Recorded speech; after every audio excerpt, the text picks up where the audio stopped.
Hello friends, welcome back to my channel learn with कुन। So friends, tax evasion and tax avoidance के बारे में already हम पढ़ चुके हैं। आज हम टैक्सेशन सब्जेक्ट में पढ़ने वाले हैं टैक्स प्लानिंग के बारे में। टैक्स प्लानिंग हमारा टॉपिक है, इसके बारे में आज कंप्लीट इन्फॉर्मेशन लेने वाले हैं कि इसका मीनिंग क्या होता है, टैक्स प्लानिंग जो है वो क्यों करी जाती है, यानी कि इसके क्या ऑब्जेक्टिव है, क्या इसके फीचर्स हैं और कुछ लिमिटेशंस भी होती हैं टैक्स प्लानिंग की, तो वो भी हम आज इसमें पढ़ने वाले हैं। सो फ्रेंड्स, बिना देर की वीडियो को स्टार्ट करते हैं। देखिए, टैक्स प्लानिंग इसका मीनिंग की अगर हम सबसे पहले बात करें तो टैक्स प्लानिंग का मीनिंग क्या होता है। टैक्स प्लानिंग का सिंपल मीन होता है आपको टैक्स को रिड्यूस करना। लेकिन किस तरीके से टैक्स को रिड्यूस, तो तीनों ही मेथड में किया जाता है, चाहे वो एविजन हो, चाहे वो अवॉइडेंस हो, चाहे वो प्लानिंग हो।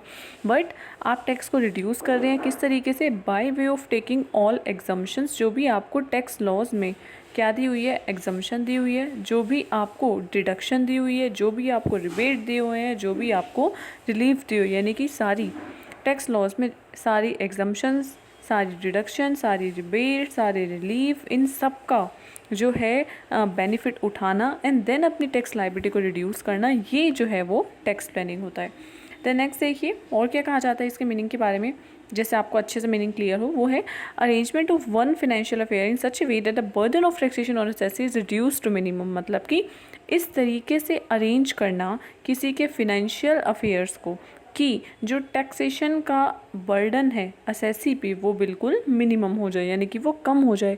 जैसे कि बहुत सारे पर्सनस हैं जो काफ़ी ज़्यादा अर्न करते हैं, असेसीज जो होते हैं, कंपनीज जो होती हैं, सो वो क्या करती हैं, अपने टैक्स का, अब वो अर्न ज़्यादा करती है तो उनका टैक्सेशन जो टैक्स लायबिलिटी होती है वो भी उनकी ज़्यादा बनती है, लेकिन वो प्लानिंग करती हैं टैक्स की कि किस तरीके से टैक्स को हम कम कर सकते हैं।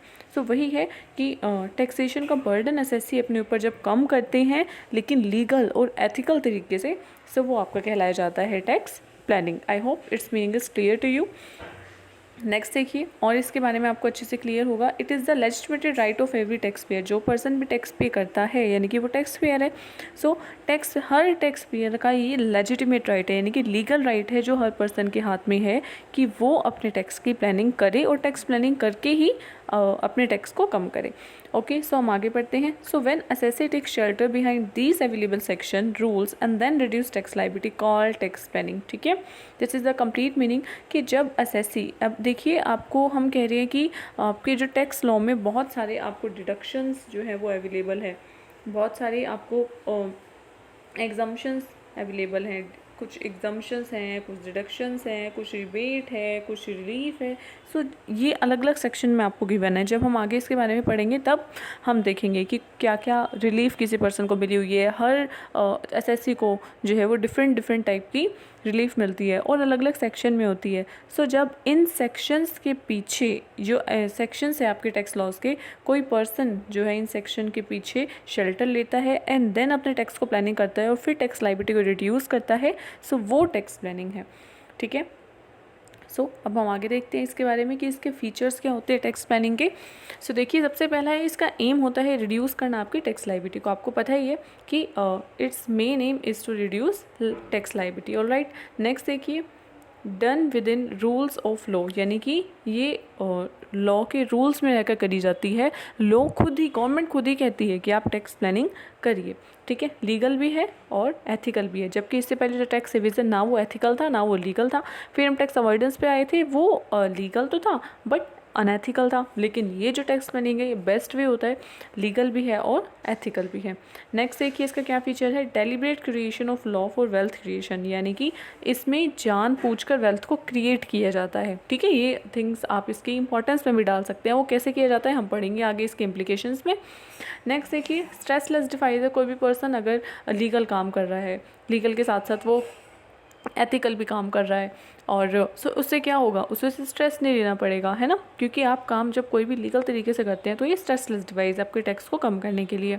Done for both long term and short term. इस देखिए टैक्स जो आपके रूल्स हैं उसमें आपको जैसे डिडक्शन अवेलेबल है, तो बहुत सारी डिडक्शन ऐसी है कि जो कि आपको सिर्फ अगर आप किसी भी फंड है या कहीं आप डोनेट करते हैं तो आपको इसी ईयर के लिए डिडक्शन मिलेगी। लेकिन काफ़ी सारी ऐसी भी होती है कि नेक्स्ट आप कहीं पे अगर इन्वेस्ट कर रही हैं तो अगले 5 सालों तक आपको उसका बेनिफिट मिलेगा। तो यानी कि कहने की क्या बात है कि आप शॉर्ट टर्म के लिए भी अपने टैक्स को प्लान कर सकते हैं और लॉन्ग टर्म के लिए भी कर सकते हैं। ओके, बट ये आप तभी कर सकते हैं जब आपको लॉ की नॉलेज होगी, क्योंकि कोई भी पर्सन जिसे टैक्स रूल्स के बारे में नहीं पता, उसे टैक्सेशन सिस्टम नहीं पता, वो कैसे टैक्स की प्लानिंग कर सकता है। सो अगर आप टैक्स प्लानिंग करना चाहते हैं तो आपको इसके लिए रूल्स, आपको नॉलेज होना बहुत ज़रूरी है। एंड नेक्स्ट हो जाता है वो आपकी इकोनॉमी को जो है वो बेनिफिट देते हैं, ठीक है, इकोनॉमी को बेनिफिट करते हैं, ये भी इसका आप ऑब्जेक्टिव या इसके एडवांटेजेस में भी आप डाल सकते हैं। ओके, कैसे देते हैं हम बढ़ते हैं, देखिए आगे अब कि ऑब्जेक्टिव इसके, चाहे आपके पास एग्जाम में लिखने को ऑब्जेक्टिव्स आ जाएं, चाहे कॉन्सिक्वेंसेज आ जाए, चाहे इम्प्लीकेशंस आ जाए टैक्स प्लानिंग की, ये सब जो है वो एक ही होती है। ओके, सो चलिए देखते हैं क्या है इसके ऑब्जेक्टिव, टैक्स प्लानिंग करने के पीछे क्या किसी पर्सन का उद्देश्य होता है वो देखिए। सबसे पहले अपने टैक्स लायबिलिटी को कम करना, ये मैंने आपको पता है, फर्स्ट पॉइंट आपको सब में यही मिलेगा, टैक्स लायबिलिटी को कम करना। कोई पर्सन अगर टैक्स लायबिलिटी को कम करना चाहता है, उसका मोटिव है टैक्स लायबिलिटी को कम करना, तो वो टैक्स प्लानिंग करता है। नेक्स्ट है कि हेल्थी ग्रोथ ऑफ नेशन। अब देखो कैसे होती है, जो गवर्नमेंट जो है, हम पहले भी जिससे बात कर रहे थे कि ग्रोथ होती है इकोनॉमी की या हेल्थी ग्रोथ ऑफ नेशन होती है, तो ये कैसे होती है, गवर्नमेंट ने ना अपने जो टैक्स रूल्स हैं, टैक्स रूल्स में उन्होंने बहुत सारी जो है सेक्शंस गिवन है, जिन सेक्शन के अंदर वो क्या करती है कि अगर आपने यहाँ इन्वेस्ट किया, इसमें इन्वेस्ट किया, उसमें इन्वेस्ट किया, यहाँ डोनेट किया, सो आपको इतनी टैक्स में रिड्यूस हो जाएगा, यानी कि इतना टैक्स आपको कम देना पड़ेगा।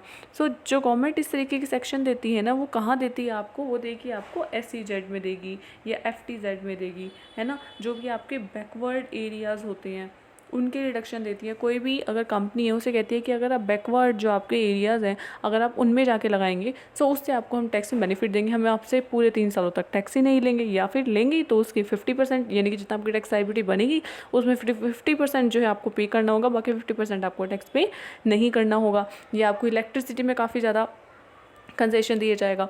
सो इस तरीके से करा जाता है ताकि जो है सिर्फ जो ऑलरेडी डेवलप एरिया हैं वही और डेवलप, फर्दर डेवलप ना हो, बल्कि जो बैकवर्ड एरिया रह गए हैं वो भी डेवलप हो। अगर देखिए अब बहुत सारी कंपनीज़ हैं वो जा रही हैं, वो SEZ में जा रही हैं, बैकवर्ड एरिया में जा रही हैं, वहाँ जाकर वो अपना काम करेंगी तो वहाँ की जो पूरा एनवायरनमेंट होता है वो भी डेवलप होगा, वहाँ के लोगों को काम मिलेगा, तो उसका स्टैंडर्ड ऑफ लिविंग भी इंक्रीज़ होता है, और भी काफ़ी सारी जो इलेक्ट्रिसिटी है, अब रोड्स की जो अवेलेबिलिटी है वहाँ पे वो काफ़ी ठीक हो जाती है। सो इसलिए कहा जाता है कि हेल्थी ग्रोथ ऑफ नेशन, क्योंकि टैक्स प्लानिंग में जनरली जो पर्सन होते हैं वो ऐसे ही किसी जगह पर इन्वेस्ट करते हैं जहाँ पे नीड होती है। ऑलराइट, तो इससे ग्रोथ की होती है नेशन की। नेक्स्ट है कि हेल्पफुल होता है आपको कैपिटल फॉर्मेशन में, ये भी एक इसका ऑब्जेक्टिव है या एडवांटेज पे आप इसको कह सकते हैं। नेक्स्ट है कि it is source of working capital. अब देखिए वर्किंग कैपिटल का सोर्स कैसे है, कोई भी अगर कंपनी है, सपोज़ उसकी टैक्स लायबिलिटी बन रही थी 1 लाख रुपीज़ पे करने की, लेकिन उसने अपने टैक्स को कुछ इस तरीके से प्लान किया, उसने सारी एग्जाम्पन्स जो अवेलेबल थी वो ली, एंड रिबेट्स भी उसने ली, सब रिलीफ उसने जो लिए, उसके बाद उसकी टैक्स लायबिलिटी बनी 70,000 की, ठीक है, तो यानी कि उसने टैक्स प्लानिंग करके 30,000 रुपीज़ को सेव किया। सो अब ये 30,000 रुपीज़ जो है वो यूज़ कर सकती है अपनी डेली जो उसकी वर्क लाइफ है उसमें, तो यानी कि 30,000 रुपीज़ उसने यूज़ किया as a source of working capital. Okay friends, video पसंद आए, समझ आए तो सब्सक्राइब करना बिल्कुल मत भूलना। ओके, नेक्स्ट आता है मिनिमाइजेशन ऑफ लिटिगेशन। इसका देखिए सिंपल सा मतलब है, जब आप कोई भी लीगल काम कर रहे हैं सो आपको जो ये लिटिगेशन होता है, यानी कि जो आपकी पुलिस आप कह सकते हैं, आप इन सब चीज़ों से जो है दूर रहेंगे, आपकी पेनल्टीज से, और जो भी आपके इस तरीके के जो आप टैक्स ना भरने के पीछे जो बहुत सारे आपके ऊपर पेनल्टीज़ काफ़ी आ सकती थी, आप उन सब चीज़ों को अवॉइड करेंगे, लिटिगेशन से आप दूर रहेंगे, ठीक है। सो ये भी इसका काफ़ी अच्छा बेनिफिट होता है। Next other implications. Other implication देखिए क्या आप कह सकते हैं कि इंपॉर्टेंट है, इससे कैपिटल जो मार्केट होती है आपकी, कैपिटल मार्केट ये बूस्ट होती है, ठीक है, बूस्ट होती है आपकी कैपिटल मार्केट। और दूसरी हमने पढ़ा कि आपको एम्प्लॉयमेंट भी जनरेट होती है ना, तो आपकी एम्प्लॉयमेंट जनरेशन भी होता है, तो ये कुछ इसके अदर बेनिफिट भी टैक्स प्लानिंग के सभी को मिलते हैं। ऑलराइट, नेक्स्ट देखिए फ्रेंड्स, लिमिटेशंस की हम बात कर रहे थे, इसकी क्या लिमिटेशन होती है। हमने अब तक टैक्स प्लानिंग के बारे में, इसके एडवांटेजेस या ऑब्जेक्टिव्स कह सकते हैं आप पढ़ लिए, मीनिंग पढ़ लिया हमने। सो देन लिमिटेशंस क्या क्या होती है। सो देखिए सबसे पहले टाइम कंज्यूमिंग है। अगर किसी पर्सन को डिडक्शन चाहिए, सो क्या मतलब कि उसे टैक्स कम करना है अपनी साइड डिडक्शन लेके, डिडक्शन जो है आपका पता है आपके 80 सेक्शन में गिवन है। अगर वो किसी एक सैलरीड पर्सन की बात करें, सो 80C से लेकर आपको 80 काफ़ी सारी सी सेक्शन में है, डी में है, ई में है। इनमें ये भी नहीं है कि 80 सी सेक्शन में सिर्फ एक ही, उसके आगे फर्स्ट सेक्शन होते हैं, जैसे CAA, CAB, इस तरीके से करके काफ़ी सारे सेक्शंस होते हैं डिडक्शन के भी। सो ये काफ़ी टाइम कंज्यूमिंग है। देखना कि पहले आप कौन सी डिडक्शन के लिए आप खुद एलिजिबल हैं, उसमें आप कितना फ़ायदा होगा, और अगर हम इसमें इन्वेस्ट करते हैं या किसी और हम फर्दर सेक्शन के अंदर डिडक्शन लें तो उसमें कितना बेनिफिट होगा। सो ये सब जो है बहुत ज़्यादा टाइम लगता है। नेक्स्ट आ जाता है इससे कुछ प्रोसीजरल डिफ़िकल्टीज़ होती हैं। कुछ आपका प्रोसीजर इस तरीके से होता है कि आपको उसमें काफ़ी डिफ़िकल्टी होती है उसको क्लेम करने में। नेक्स्ट आता है लिमिटेड एंड डिफाइंड स्कोप, कि आपका ना डिफाइंड यानी कि लिमिटेड स्कोप है काफ़ी आपका, कि इतने भी ज़्यादा आपको डिडक्शन या एग्जाम्पशन करने के लिए टैक्स लॉज में जितने होने चाहिए सेक्शंस उतने गिवन नहीं है।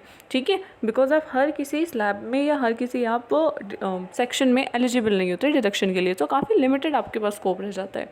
नेक्स्ट क्या कहते हैं कि नेसेसिटी ऑफ फाइलिंग एक्सपर्ट, मैंने आपको पहले ही बताया कि इसके लिए टैक्स प्लानिंग करने के लिए आपको जो है वो नॉलेज काफ़ी हाई लेवल की चाहिए होती है। अगर आप बहुत बेटर टैक्स प्लानिंग करना चाहते हैं तो उसके लिए आपको क्या करना होगा, एक्सपर्ट की हेल्प लेनी पड़ेगी। अगर अब आप एक्सपर्ट की हेल्प लेंगे तो उसका सीधे सीधे एग्जाम्पल मीन्स उसका इफेक्ट क्या होगा कि आपकी कॉस्ट जो है वो इंक्रीज़ हो जाएगी। सो ये भी इसकी एक सबसे बड़ी लिमिटेशन है, टैक्स प्लानिंग करने के लिए कॉस्ट आपकी इंक्रीज़ होती है बिकॉज आपको एक्सपर्ट को हायर करना पड़ता है ना। नेक्स्ट रहता है frequent changes in tax laws, यानी कि आपको पता है कि ऐसे नहीं है कि अगर आपने एक बार अपने टैक्सेशन लॉस को सबको रूल्स को सबको समझ लिया कि इसमें इन्वेस्ट करेंगे तो इतनी डिडक्शन मिलेगी, हम ये वाला सिस्टम ऐसे होता है, इसको ऐसे पेड ऑफ करना है, ऐसा कुछ नहीं होता।